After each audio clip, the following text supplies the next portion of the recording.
आज का जमाना बड़ा तेजी से आगे जा रहा है। इंफॉर्मेशन टेक्नोलॉजी का जमाना आ गया।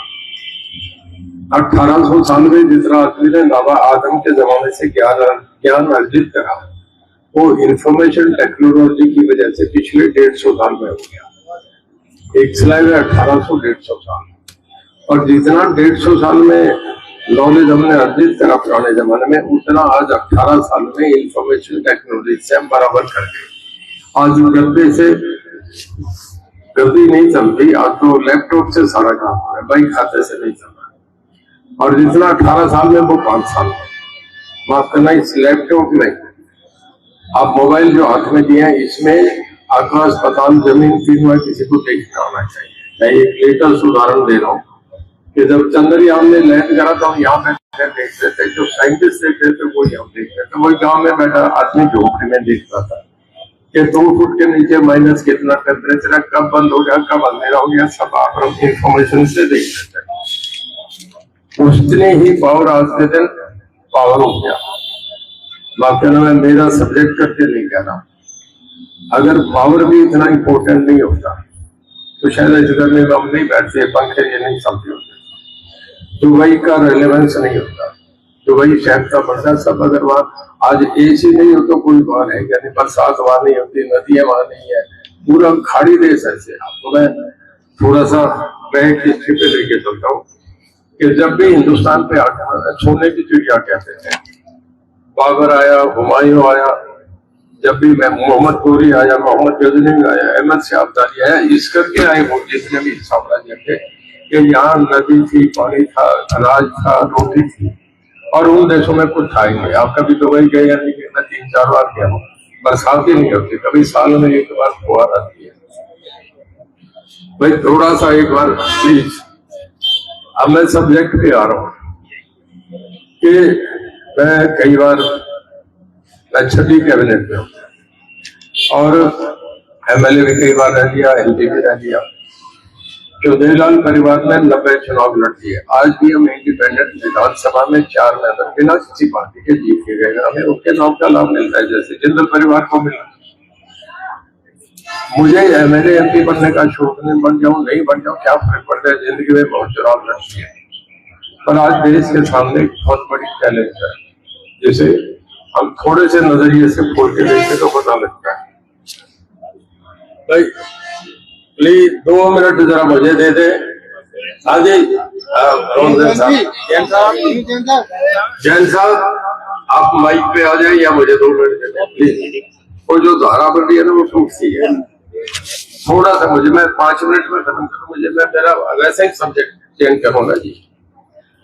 देखिए आज सामने हम थोड़ा सा हटके देखें तो यूक्रेन में एक वार हो रहा है जो 2nd वर्ल्ड वार से भी ज्यादा है, उसमें बहुत आदमी मरे हैं। तब ऐसे हथियार नहीं था, तो एक मिसाइल जाता है, पूरी 50 मंजिली बिल्डिंग गिर जाती है, आग का गोला निकलता है, पता ही नहीं, आदमी तो कहूँगे पिलर्स का भी पता नहीं रहता।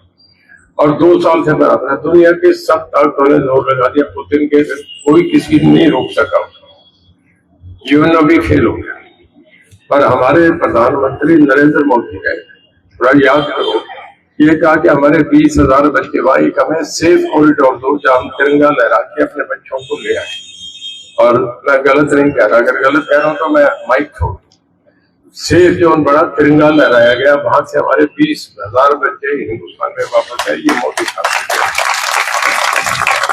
20,000 बच्चे नहीं, उसी सेफ जोन में पाकिस्तान के बच्चों को भी अपना तिरंगा लहराना पड़ा अपने देश जाने के लिए। ये मोदी। अब मैं ये बात कह रहा हूं कि मान के चल रहे हैं कि जैसे वहां हालात है ऐसे हालात कहीं और। हम देखते हैं कि चाइना कभी ताइवान पे जाता है, कभी साउथ कोरिया पर जाता है, उनकी ये बाउंड्रीज क्रॉस कर जाता है और फिर उनके अमेरिकन जेट उन्हें बाहर निकालते हैं। कभी चीन के समुद्री जहाज अपने समुद्र में चलते हैं, कहते हैं कि फिलीपाइन को घेर रहे हैं, ऑस्ट्रेलिया तक जा रहे हैं, श्रीलंका को घेरा, हिंदुस्तान की घेराबंदी करेंगे, इसलिए समुद्री जहाज चलते हैं। आप हम टीवी पे देखते हैं। अगर ऐसी सिचुएशन बन जाए और कोई हालात बन जाए तो मैं आपसे पूछ रहा हूँ, क्या राहुल गांधी देश को बचा देंगे? क्या? सारे व्यक्ति सवाल कर रहा हूँ।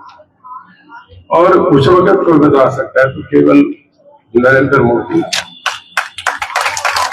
आप सब बिजनेसमैन हैं, मैं आपसे पूछा हूँ, एक सवाल कर रहा हूँ। बहन जी भी रहते हैं गुस्ताखी मार कि कोई अच्छा बड़ा जिसमें सारे ग्वालियर की और रेन की सब शूटिंग आपके पास उसमें रखी हो और हम दोनों को एक दिन बेचने के लिए बैठा जाए तो हम बेच देंगे क्या? हमें या तो कपड़े का पता नहीं, आप तो कहेंगे ये फला ये रखा थोड़ा ही है, इसको देखो बढ़िया। हम दोनों को तो पता नहीं, या तो दुकान के सारे पैसे गए या फिर इतने हो जाएंगे कि ताला लगाना भी मुश्किल से आएगा। मेरे कहने का मतलब नजरबाई बहुत बड़ी चीज है। राहुल गांधी कभी आज तक मंत्री नहीं बने। नरेंद्र मोदी गुजरात के 4 बार मुख्यमंत्री रहे, मैं गलती नहीं कर रहा हूं तो, और 2 बार देश के प्रधानमंत्री रहे। अगर आपका स्टील प्लांट एक यहां से बैंडी दे दें कि इस प्लांट को तुम चलाओ, फोरमैन को पता है, जो वहां का जो परचेज देखता है उस आदमी को पता है, आप तो उसे नहीं चला सकेंगे। कब लोड कहा दे रहा है किस वक्त, या तो सारे ठप हो जाएगा।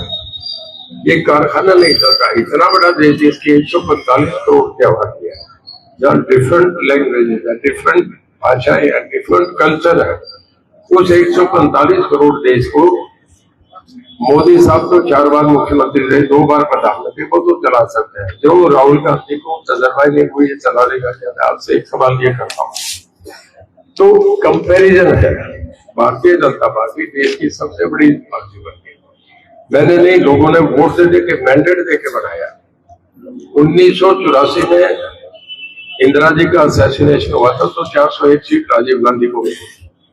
उसके बाद आज तक 16 साल और 14 साल, 2014 में पहले एनडीए की यूपीए की सरकारें बनी, कभी गठबंधन की सरकारें बीच में बनती रही, एक पार्टी को नहीं मिला। 30 साल के बाद मोदी साहब को 2014 में अकेली पार्टी को सिंगल बहुमत मिला, ये लोगों ने दिया, जिसके साथ पूरा देश एक तरफा खड़ा हो जाए, जैसे जननायक मान के सब कुछ देश उसके पीछे लग जाए।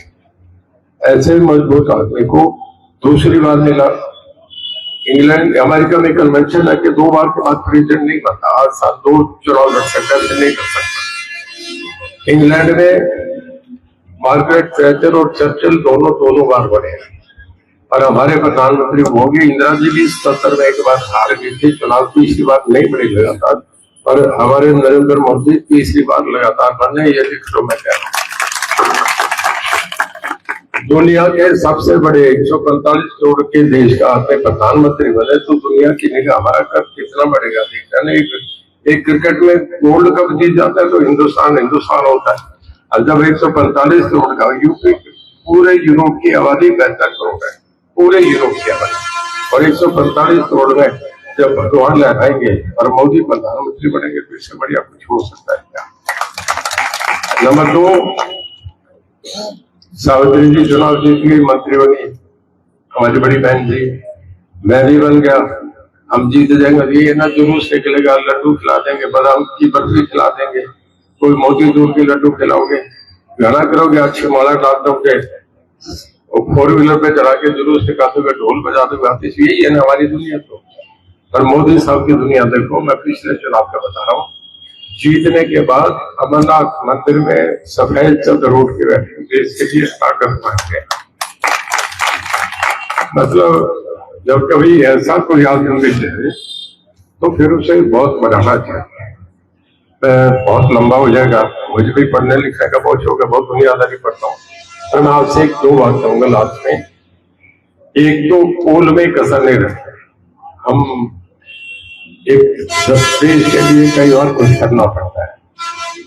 हम दोनों इस गर्मी में, इस परिवार का ये काम है कि इस वक्त यहाँ दुनिया में कारखाने चल रहे हैं, सब कुछ तपती गर्मी में यहाँ बैठे हैं, और इस उम्र में मेहनत कर रहे हैं। 70 साल की उम्र में मैं भी मेहनत कर रहा हूँ, मैं तो दिन रात चलता हूँ, रात के 2 बजे सोता हूँ।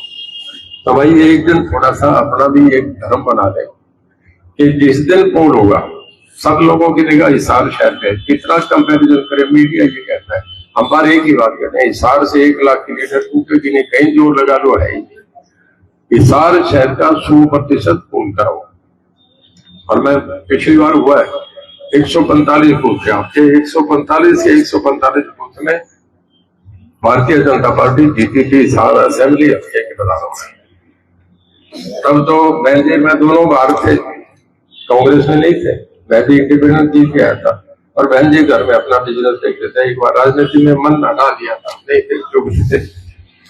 अब तो बहन जी आके बैठ गए शहर का सबसे बड़ा, जिस शहर ने पूरे देश को इतने लाखों लोगों को रोटी दी है, लाखों लोगों को रोजगार दिया है, लाखों लोगों को अपने कॉलेज में अपने इंस्टीट्यूशन में पढ़ा के उन्हें अच्छी सर्विसेज दी है।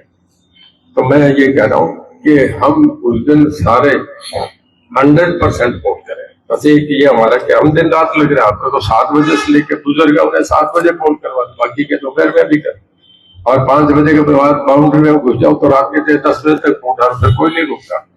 तो हमें 100% वोट करते हैं। बस मेरा आपसे सबसे निवेदन एक ही बात जो आती है वो ये, इसमें सब मोदी की गारंटी, हमारी सबकी गारंटी आ जाती है। मैं आपके शहर में वायदा करता हूँ यही मकान लूंगा, किराए का ले लूं, फ्लैट ले लूं, छोटा ले लूं, बड़ा ले लूं, पर मैं मिलने वाला तो रहूंगा ना। आपसे हर सोमवार को मेरा आपसे ईमानदारी से फायदा, हर सोमवार को मैं हिसार में आपको मिलूंगा। मेरा मकान पढ़ा लिखा हूं, शहर में कई बार ये बातें सुनती, बार बार रिपीट करूं।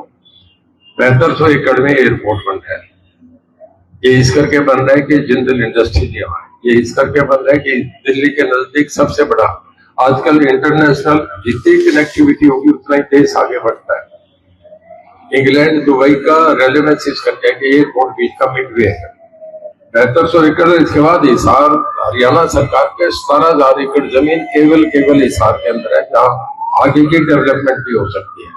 कार्गो जाएंगे, वेयर हाउस जाएंगे, होटल जाएंगे, इंडस्ट्री जाएंगी। और हिसार शहर में आपसे बता रहा हूँ, जमीनें संभाल के रखना, कोई 1 इंच भी ना बेचे। यहाँ 16 करोड़ रुपए का भाव होगा पर एकड़ का। तो एनजीटी अपना फिलहाल बेचता तो बहुत है, ये तो इनकम टैक्स का एक नंबर नहीं है, तो जरूरत ही नहीं है। तो मेरा कहने का मतलब कि इस शहर का इतना बढ़िया भविष्य बनेगा, जहाँ जिंदल परिवार खड़ा होगा, जहाँ नवीन और मैं दोनों प्रधानमंत्री के दाएं बाएं खड़े होंगे, तो भाई संजय को कोई कसर रहेगी क्या? हम आपका हर काम करेंगे, जिम्मेदारी से करेंगे, दोनों पढ़े लिखे हैं, कहीं कसर नहीं रहेगी। जहां भी किसी मंत्रालय में कहीं फंड मिलता, हम दोनों भाई चले जाएंगे। भाई हिसार के लिए मांग रहे हैं, अपने लिए नहीं मांग सकते, शहर के लिए मांग सकते हैं, हल्के के लिए मांग सकते हैं। तो मैं आखिर में आपसे एक कहूंगा कि पूरा जोर लगा के एक वोट पोल करें और